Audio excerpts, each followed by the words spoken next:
সর্বোচ্চ ফিতরা এবার ধার্য হয়েছে সম্ভবত 2800 টাকা, আর সর্বনিম্ন 110 টাকা।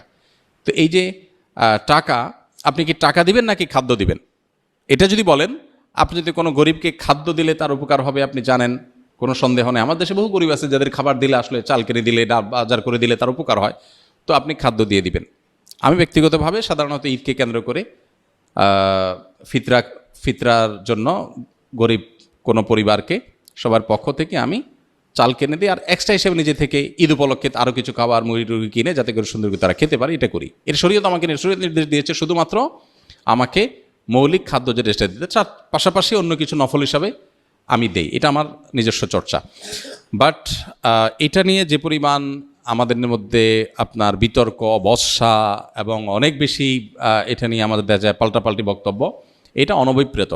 ওলামাদের এই সমস্ত ইজতিহাদি বিষয়গুলোতে, গবেষণাগত বিষয়গুলোতে একেবারে আপনার জাবর কেটে কোনোটাকে সঠিক কোনোটাকে রং বলে আমরা সাধারণ মানুষ অন্তত সোশ্যাল মিডিয়াতে এটা নিয়ে পাল্টাপাল্টি করা কোনো অবস্থাতে উচিত না বা গ্রহণযোগ্য না। ফিতরা দেওয়ার ক্ষেত্রে বাচ্চাদের পক্ষ থেকে ফিতরা দিতে হয়। ফিতরা পরিবারের কর্তা যিনি, তার পরিবারের সকল সদস্য যারা তার অধীনস্থ আছেন সবার তরফ থেকে তিনি ফিতরা দিবেন। এমনকি যে বাচ্চা ঈদের আগের দিন জন্মগ্রহণ করেছে, আর যদি তারপরে জন্ম হয় তাহলে তার জন্য ফিতরা নেই। মোদ্দা কথা, সকল পরিবারের সকল সদস্যদের তরফ থেকে ফিতরা হবে, তবে কেউ যদি মারা গিয়ে থাকে তাহলে তার তরফ থেকে ফিতরা প্রযোজ্য হবে না।